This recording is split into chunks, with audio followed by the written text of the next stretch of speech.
कांग्रेस प्रत्याशी के रूप में निशी गुप्ता के चयन में क्या होंगे प्लस पॉइंट? 40 साल कांग्रेस की सेवा करने के बाद आखिर क्या चाहती हैं निशी गुप्ता? इन सभी सवालों के जवाब देखिए मेरे साथ सिर्फ बी पॉजिटिव न्यूज़ पर। नमस्कार, बी पॉजिटिव न्यूज़ पर आप सभी का स्वागत है और मैं हूं आपके साथ नेहा शर्मा। आज हमारे साथ मौजूद हैं कांग्रेस से महिला इकाई कुरुक्षेत्र जिला अध्यक्ष Nishi Gupta ji. Nishi Gupta ji, B positive news पर आपका बहुत बहुत स्वागत है। जी धन्यवाद नेहा जी, बहुत बहुत आपका मेरा इंटरव्यू लेने के लिए बहुत बहुत धन्यवाद। निशी गुप्ता जी, सबसे पहले मैं आपसे ये पूछना चाहूँगी कि निशी गुप्ता करीब 40 सालों से कांग्रेस से जुड़ी रही, अडिग रही, सरकारें आई गई, लेकिन निशी गुप्ता कांग्रेस के साथ ही जुड़ी रही, वो कैसे? जी ऐसे है कि ये आपका बहुत अच्छा एक प्रश्न है जिसके लिए जवाब बहुत मुश्किल है। मैं आपको बता देना चाहती हूँ कि मैं कांग्रेस के साथ में नवीन जिंदल जो हैं वो मेरे ब्रदर हैं। ओम प्रकाश जिंदल जी की वजह से ही मैं कांग्रेस में अडिग। और दूसरी बात ये है कि मैंने देखा कि इंदिरा जी जो हैं बहुत एक्टिव थी, मैं उनको अपना मार्गदर्शक माना उनको मैंने। और राजीव जी ने जब महिलाओं को आरक्षण दिया हर क्षेत्र के अंदर, मुझे बहुत अच्छा लगा।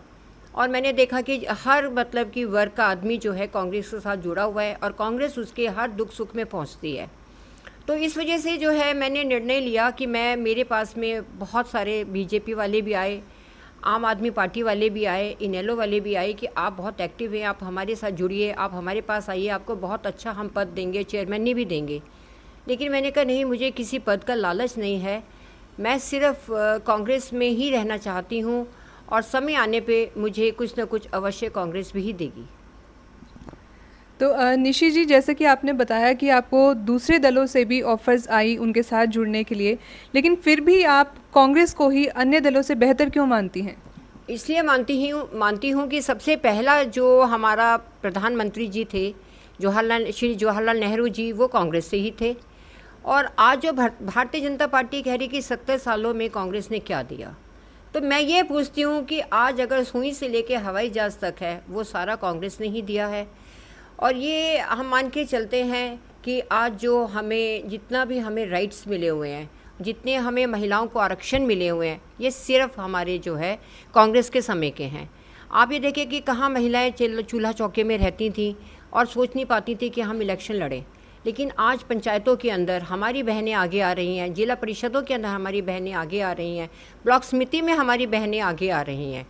चाहे ठीक है अभी उतनी एक्टिव नहीं है, उनके पति या उनके ससुर साहब जी काम करते हैं, लेकिन समय बदलाव होगा। अब जैसे पढ़ी लिखी महिलाएं आगे आ रही हैं तो समय करवट बदलेगा और जो है महिलाएं अपना काम खुद करेंगी। तो जल्द ही नगर परिषद अध्यक्ष के चुनाव भी आने वाले हैं, तो चर्चा ये भी है कि आप भी इच्छुक हैं, आप चुनाव मैदान में उतरेंगी, क्या ये सही है? जी, मैं चुनाव मैदान में उतरूंगी क्योंकि ये महिला आरक्षित जनरल सीट है। और मैंने जो है 25 साल से एक सपना कुरुक्षेत्र के लिए संजोया हुआ है, क्योंकि मैं इसको जो आज हमारे कुरुक्षेत्र की स्थिति है बहुत ख़राब है और मैं ये चाहती हूँ कि इस स्थिति को सुधारा जाए। यहाँ पे जो एक्चुअल में सौंदर्यपण होना चाहिए, क्योंकि ये इंटरनेशनल मैप के ऊपर है, उतना सुंदर हमारा कुरुक्षेत्र नहीं है। क्योंकि आप ये देखिए पार्कों का बहुत बुरा हाल है, ऊंचे ऊंचे वृक्ष हैं, कोई सफाई नहीं है, आए दिन यहाँ पे स्ट्राइक चलती रहती हैं। आप किसी भी दिन पेपर उठा के देख लीजिए, आए दिन कभी स्वीपर्स की स्ट्राइक हो रही होती है, कभी जो है आंगनवाड़ी वर्कर्स की स्ट्राइक होती है, कभी आशा वर्कर्स की स्ट्राइक है। मेरा ये मानना है कि जब मैं चेयरपर्सन बन जाऊंगी तो मैंने कमरे में बंद होकर नहीं बैठना है जैसे और चेयरमैन्स करती रहती हैं।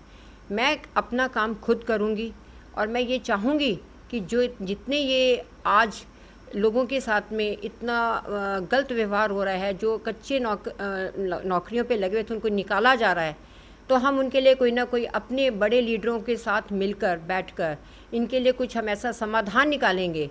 क्योंकि आप ये देखिए कि रोडवेज़ की स्ट्राइक हुई तो हमारी कांग्रेस सरकार थी उस समय पे और हमारे जो मुख्यमंत्री थे हुड्डा जी थे, और हुड्डा जी ने बहुत अच्छे ढंग से उनको बिठा के समझाया और उनकी बातों को माना। तो इसी प्रकार से मेरा भी यही रहेगा कि मैं अपने बड़े नेताओं के साथ बैठकर हमारे जो अध्यक्षा जी हैं शैलजा जी, हमारी जो प्रदेश की अध्यक्षा सुधा भारद्वाज जी हैं, उनके साथ भी हम बैठेंगे और उनके मार्गदर्शन में जो भी होगा, हमारे जो बड़े कांग्रेस के नेता हैं उनके साथ भी बैठकर जितना भी हम कार्य कर सकेंगे उतना कार्य हम सुंदर बनाने के लिए और इन स्ट्राइक्स को ख़त्म करने के लिए करेंगे। तो निशी जी, आपको क्या लगता है कि नगर परिषद अध्यक्षा के अगर आप चुनाव लड़ती हैं तो जनता आपको क्यों चुने? ये आपने एक बहुत ही मेरे से टेढ़ा सा सवाल किया है। देखिए, ऐसे है कि मैं पिछले 40 साल से समाज के अंदर काम कर रही हूँ और मैं 11 साल मेंबर विजिलेंस भी रही हूँ। तो मेरा लोगों के साथ एक प्यार है। जो युवा है वो मेरी रीढ़ की हड्डी हैं, जो बहनें हैं वो बहुत मेरे से प्यार करती हैं। उनको ये पता है कि अगर हमने कभी भी निशी बहन को आवाज़ लगाई तो हमारे साथ खड़ी हैं और मेरी एक ही मकसद है कि मैं अपनी बहनों के साथ खड़ी हूँ। जो बुज़ुर्ग हैं उनका मेरे साथ में मार्गदर्शन है। मैं हमेशा यही चाहूँगी कि जो मेरे बुज़ुर्ग हैं उनका जो वर्चस्व हाथ है वो मेरे सर पर रहे। और क्योंकि मैंने समाज के लिए बहुत काम किया है और आगे भी करना चाहती हूँ, तो इसलिए जो है जनता मुझे प्यार करती है और वो चाहती है कि इस समय जो 15 साल से यहाँ पे राजनीति चल रही है उसमें बदलाव आए, और बदलाव भी ऐसा आए कि जो कोई भी महिला यहाँ से आए वो पैराशूट से उतर कर ना आए। जो हम उन लोगों के बीच में से है, जो उनके दुख सुख में साथ चलती है, वही महिला जो है उनके साथ फिर कंधे से कंधा मिला के चले। और इसलिए जो है जनता जो है मुझे चाहती है कि मैं उनके बीच में दोबारा काम करने के लिए आऊँ। तो अगर आप नगर परिषद अध्यक्षा बनती हैं तो आप भी महिला हैं, तो महिला होने के नाते आप महिलाओं के लिए क्या कुछ करना चाहेंगी? जी नेहा जी, ये बहुत अच्छा प्रश्न है। देखिए, ऐसी है कि एक सबसे पहले तो जो है आप ये देखिए कि हमारे यहाँ पे सरकारी स्कूल है 12वीं तक का लड़कियों के लिए। अब क्या है कि लड़कियाँ हमारी, क्योंकि गांव में सरकारी स्कूल जो है ग्रेडेड नहीं है, तो गांव से बहुत सारी लड़कियाँ आती हैं। तो रास्ते में जो है साइकिलों पे आती हैं या पैदल आती हैं या सरकारी बसों में आती हैं, तो उनके साथ में कहीं ना कहीं रास्ते में भद्र व्यवहार होता है। तो मेरी कोशिश रहेगी कि मैं प्रशासन से मिलकर उनके लिए सरकारी बसें चलाएंगे हम, स्पेशल फॉर गर्ल्स। और उसके बाद में अर्बन स्टेट के अंदर भी हम मिनी बसेस चलाएंगे समय के हिसाब से, ताकि दूर दराज की जो महिलाएं हैं उनको जो है मतलब ऑटो पकड़ने के लिए बहुत दूर पैदल चलना ना पड़े, और समय पे हम लोग जो है उनके सेक्टर्स में पॉइंट्स जो है कर देंगे डिपेक्ट, उससे वो आएँ। उसके बाद में आप ये देखिए कि जिस प्रकार से एक आज इंसान, आम आदमी अपने आप को स्वस्थ बनाता है और जिम में जाता है, तो आने वाले समय में आप ये देखिए कि आज की जो महिला है वो भी स्वस्थ रहना चाहती है, एक्टिव रहना चाहती है। तो मैं उनके लिए जिम्स खुलवाऊंगी स्पेशल फॉर महिलाओं के लिए, ताकि वहाँ पे वो जिम करें और एक्टिव रहें। और आप ये देखिए कि सिलाई सेंटर्स खुलेंगे, कंप्यूटर सेंटर्स खुलेंगे, चाहे रेड क्रॉस में चल रहा है, लेकिन हर लड़की जो है रेड क्रॉस में नहीं पहुंच पाती है, तो हम कुछ सेंटर्स ऐसे बनाएंगे जहां पे हमारी लड़कियां कंप्यूटर सीखें और स्वावलंबी बने, क्योंकि आज कोई भी नौकरी निकलती है तो उसमें कंप्यूटर मांगते हैं। उसके बाद में हम सिलाई सेंटर्स खोलेंगे ताकि जब उनकी शादियाँ हों तो कई बार ऐसा परिवार भी मिल जाता है जिसमें उनको खुद कमाना पड़ता है, तो वो अगर उनको स्टिचिंग आती होगी तो वो कर सकती हैं। कुकिंग है, ब्यूटी पार्लर्स है, इस टाइप के जो है काम। फिर आप ये देखिए कि इतनी गरीबी है कुरुक्षेत्र में, क्या सभी पूरे हरियाणा के अंदर, तो गुलाबी पीले राशन कार्ड जो है हर महिला के पास नहीं है। तो मेरी एक इच्छा है कि हम एक जो है वहाँ का जो एमसी रहेगा और हमारे बीच के जो उसी वार्ड के 3 या 4 लोगों को हम लेंगे, कमेटी गठित करेंगे जो सर्वे करे कि वाकई में ये ज़रूरतमंद है, इस महिला के 3 या 4 बेटियां हैं, कमाने का कोई साधन नहीं है इसके पास में, और इसको वाकई में गुलाबी कार्ड की ज़रूरत है। तो ऐसे हम सर्वे करा के उनका कार्ड भी बनवाएंगे। उसके बाद में आप ये देखिए जीवन जन्म प्रमाण पत्र है, मृत्यु प्रमाण पत्र है। कमेटी में जब कई बार मैंने देखा है कि पति का देहांत हो जाता है तो महिलाएं लंबी लंबी लाइनों में खड़ी होती हैं और उनको मतलब कि चीज़ों को मुहैया नहीं होता। तो मेरी यह कोशिश नहीं, मैं बिल्कुल करके दिखाऊंगी। मैं ऑनलाइन जो है ये सिस्टम ऑनलाइन कराऊंगी ताकि घर बैठे वो कहीं से भी अपना कार्ड निकलवा सकते हैं। तो इस प्रकार के जो कार्य है मैं करूंगी, क्योंकि ये कृष्ण की धरती है और भगवान कृष्ण ने अर्जुन जी को यही उपदेश दिया था कि कर्म करो। तो मेरी भी यही इच्छा है कि मैं कुरुक्षेत्र वासियों के लिए, अपने भाइयों बहनों के लिए अच्छे कर्म करना चाहती हूँ, और मेरे को कोई कमाना नहीं है लेकिन कर्म करना है। जी निशी जी, एक सवाल मैं आपसे करना चाहूँगी कि पिछले 15 सालों से नगर परिषद अध्यक्ष के पद पर सुधा परिवार से ही कोई ना कोई रहा है, तो आपके लिए ये राह कितनी आसान रहेगी? नेहा जी, देखिए ऐसे है कि राह जो है आसान बनानी अपने हाथ में होती है। क्योंकि देखिए मैं जो है जो हमारी अध्यक्षा रही हैं, वैसे मुझे कहना नहीं चाहिए, लेकिन थोड़ा सा मतलब मैं कहना चाहूँगी कि उनकी बदौलत उनके पति ने या उनके बेटे ने कमांड संभाली है। लेकिन मैं ऐसा नहीं करूँगी। मैं अपना कार्य खुद करूँगी, चाहे वो किसी भी रूप का कार्य क्यों ना हो।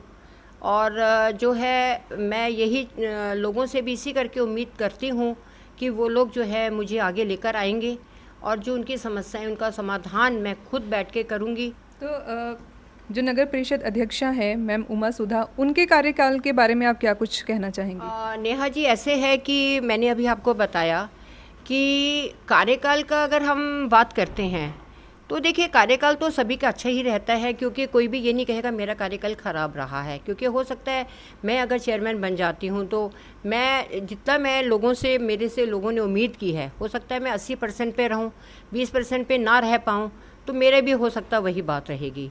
लेकिन मैं थोड़ा सा ये बात ज़रूर कहना चाहूँगी कि आज जो कुरुक्षेत्र की हालत है, ये हालत कभी भी नहीं थी। क्योंकि आप ये देखिए कि नगर पालिका वो उन्हीं के हाथ में है, यहाँ एमएलए भी उन्हीं के पति हैं। तो आज जो है हमारा कुरुक्षेत्र बहुत उच्च स्तर पे होना चाहिए था, लेकिन आज जो है हम लोगों को इस चीज़ के लिए बहुत हर्जाना भुगतना पड़ रहा है। कोई सड़क, कोई नाली, कोई गली, अर्बन स्टेट जो बहुत सुंदर होना चाहिए, आप किसी भी गली में निकल जाइए, आपको कोई गली साफ़ नहीं मिलेगी। तो मैं ऐसा नहीं होने दूंगी। मैं टाइम टू टाइम सर्वे खुद करूंगी कि क्या हो रहा है, क्या नहीं हो रहा है। तो मेरी कोशिश रहेगी कि हम ज़्यादा से ज़्यादा सीसी कैमरेज लगाएं, ताकि जो गलियां हैं उसमें रात के टाइम में जब अंधेरा रहता है तो कोई भी लड़की या लड़का कोई भी ऐसी कोई गलत हरकत ना करे, या लड़के जो है लड़कियों को छेड़े ना। मैं इस प्रकार से जो है जो कमियां रही हैं उनको सुधारेंगे हम। क्योंकि आज जो ये चेयरमैनी जर्नल आई है महिलाओं के लिए, तो मैं ये मानती हूँ कि ये परमात्मा की देन है, ये हमारे ऊपर एक माता रानी का आशीर्वाद है। और मुझे बहुत मतलब कि अच्छा लगेगा कि जब मेरे कुरुक्षेत्र के भाई बहन, मेरे युवा, जो मेरी ताकत है और जो मेरी बहनें हैं, मेरे को साथ देंगी, मुझे अपना प्यार देंगी और मुझे यहाँ से नगर पालिका का चेयरमैन बनाएंगी। उस चीज़ के लिए मैं उनका आभार व्यक्त करूँगी। Nishi Gupta ji, B positive news से बातचीत करने के लिए आपका बहुत बहुत धन्यवाद। बहुत बहुत धन्यवाद जी। और जितने मेरे व्यूअर्स हैं, मैं उनका भी आभार व्यक्त करना चाहूँगी जिन्होंने मतलब कि मेरे को सुना और मेरी बात को भी सुना। और मैं उनसे भी अनुरोध करना चाहूँगी कि अगर उन्हें मेरी बात अच्छी लगी हो तो मेरी बात को शेयर करें और जन जन तक मेरे संदेश को पहुँचाएँ, ताकि जो है आने वाला समय मेरे लिए, मेरे साथ साथ मेरे अपने कुरुक्षेत्र वासियों के लिए सुनहरा रहे, सुनहरा रहे। धन्यवाद। जय भारत, जय कांग्रेस। तो ये थी हमारे साथ कांग्रेस से महिला इकाई कुरुक्षेत्र जिला अध्यक्ष। आप भी इस पोस्ट को ज़्यादा से ज़्यादा शेयर कीजिएगा और जुड़े रहिएगा बी पॉजिटिव न्यूज़ के साथ।